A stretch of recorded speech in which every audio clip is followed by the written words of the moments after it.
সকলকে স্বাগতম জনাইছো। এইবাৰ যুঁজ এখন হ'ব। মুখ্যমন্ত্ৰীৰ ৰাজনীতি আৰু মোৰ ৰাজনীতিৰ মাজত আকাশ পাতাল পাৰ্থক্য আছে। মুখ্যমন্ত্ৰী হিমন্ত বিশ্ব শৰ্মাৰ ৰাজনীতি কৰিবলৈ মই অহা নাই। মই প্ৰয়াত তৰুণ গগৈদেৱৰ ৰাজনীতি কৰিবলৈ আপোনালোকৰ মাজত আহিছো। আনুষ্ঠানিকভাৱে প্ৰদেশ কংগ্ৰেছৰ সভাপতিৰ দায়িত্বভাৰ অৰ্পণ কৰাৰ পাছতে দায়িত্বভাৰ আচলতে গ্ৰহণ কৰাৰ পাছতে এনেদৰে এতিয়া মন্তব্য কৰিছে গৌৰৱ গগৈ। জনাইছো সবিশেষ। এইবাৰ যুঁজ এখন হ'ব। মুখ্যমন্ত্ৰীৰ ৰাজনীতি আৰু মোৰ ৰাজনীতিৰ মাজত আকাশ পাতাল পাৰ্থক্য আছে। মই মুখ্যমন্ত্ৰী হিমন্ত বিশ্ব শৰ্মাৰ ৰাজনীতি কৰিবলৈ অহা নাই।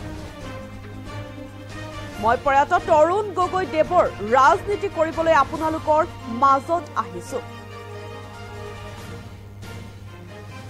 এইবাৰ ফুটৰ বিপৰীতে আমি যাম। এইবাৰ কংগ্ৰেছেই কংগ্ৰেছৰ বন্ধু হ'ব। প্ৰদেশ কংগ্ৰেছৰ সভাপতিৰ দায়িত্বভাৰ গ্ৰহণ কৰি বিস্ফোৰক মন্তব্য কৰিছে এতিয়া গৌৰৱ গগৈ। যেহেতু এইবাৰ এখন যুঁজ হ'ব বুলি এতিয়া মন্তব্য কৰিছে গৌৰৱ গগৈ। যিহেতু প্ৰদেশ কংগ্ৰেছৰ সভাপতিৰ আনুষ্ঠানিকভাৱে দায়িত্বভাৰ গ্ৰহণ কৰি এনেদৰে এতিয়া উদ্যাক্ত ভাষণ দিছে গৌৰৱ গগৈ। মুখ্যমন্ত্ৰীৰ ৰাজনীতি আৰু মোৰ ৰাজনীতিৰ মাজত আকাশ পাতাল পাৰ্থক্য আছে বুলি মন্তব্য কৰিছে গৌৰৱ গগৈ। মই মুখ্যমন্ত্ৰী হিমন্ত বিশ্ব শৰ্মাৰ ৰাজনীতি কৰিবলৈ অহা নাই। মই প্ৰয়াত তৰুণ গগৈদেৱৰ ৰাজনীতি কৰিবলৈ আপোনালোকৰ মাজত আহিছো বুলি মন্তব্য কৰিছে যোৰহাটৰ সাংসদ গৌৰৱ গগৈ।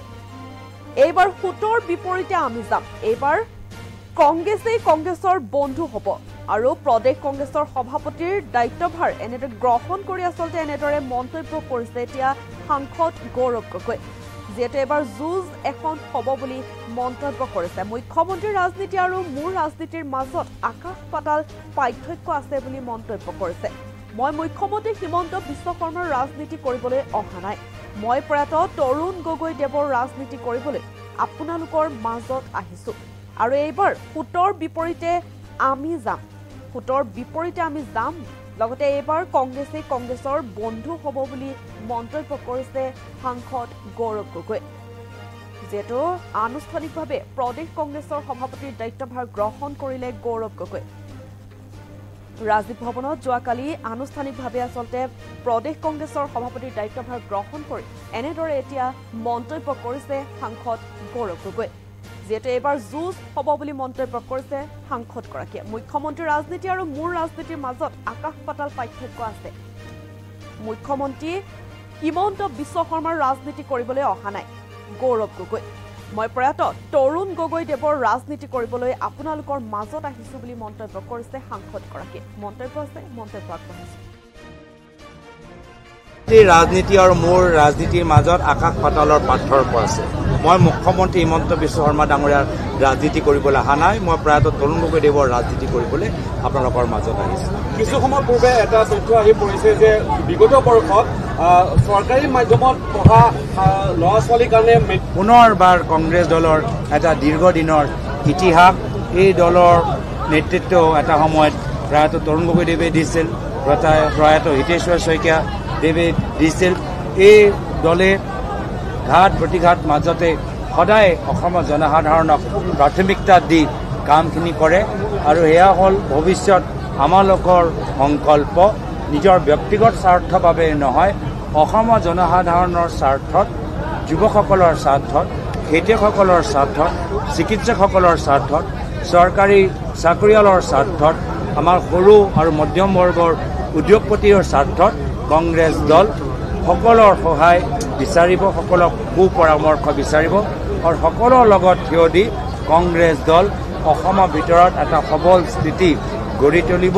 যি স্থিতি আমাৰ গুৰুজন মহাপুৰুষ শ্ৰীমন্ত শংকৰদেৱৰ আদৰ্শপথ নিৰ্ধাৰিত, আজান পীৰৰ আদৰ্শপথ নিৰ্ধাৰিত। আৰু সেইকাৰণে অসমৰ ৰাইজ যথেষ্ট উৎসাহিত। অসমৰ ৰাইজৰ এই উৎসাহৰ বাবে আমি সকলোৱে ধন্যবাদ জ্ঞাপন কৰিছোঁ আৰু সকলোৱে আগন্তুক 10 মাহৰ সময়ত নিজৰ নিজৰ দায়িত্ব পালন কৰিবলৈ প্ৰস্তুত। আমাৰ বাৰ্তাটো সেইটোৱে যে আমি অসমৰ জনসাধাৰণৰ বাক স্বাধীনতাৰ বাবে অসমৰ খেতিয়কসকল আৰু আমাৰ দুখীয়া পৰিয়ালৰ বাবে তেওঁলোকৰ অৰ্থনৈতিক উন্নতি হোৱাৰ বাবে ছাত্ৰ সমাজ কৃষি সমাজ উদ্যোগৰ আমাৰ উদ্যোগপতিসকল সৰু ঠিকাদাৰসকল আশা কৰ্মী আংগনবাড়ী কৰ্মী বিভিন্ন কাৰ্বি আংলং BTAD অঞ্চল আমাৰ বাৰাক ভেলী উত্তৰ অসম বহুতখিনি অঞ্চলত আমাৰ ৰাইজৰ ওচৰত যাবলগীয়া আছে দলৰ স্থিতি আগতকৈ আৰু ভাল কৰিবলগীয়া আছে আমি বৰ্তমানত 3 মাহত আমাৰ কি কাৰ্যসূচী হোৱা উচিত আমি সেয়া সম্পৰ্কত আমি গুৰুত্ব দিম ৰাইজে আমাৰ কাম চাই আছে যদি আমাৰ কাম ৰাইজে ভাল পায় আমাক যথেষ্ট সংখ্যক সিট আমাক জিকাই পঠাব আৰু বৰ্তমান সময়ত এই বানপানী সময়ত আমি ৰাইজৰ প্ৰতি আমি সিদ্ধান্ত লৈছোঁ যে প্ৰদেশ কংগ্ৰেছ এটা ৱাৰ ৰুম তৈয়াৰ কৰি বানপানী সময়ত যিমান আমি পাৰোঁ আমি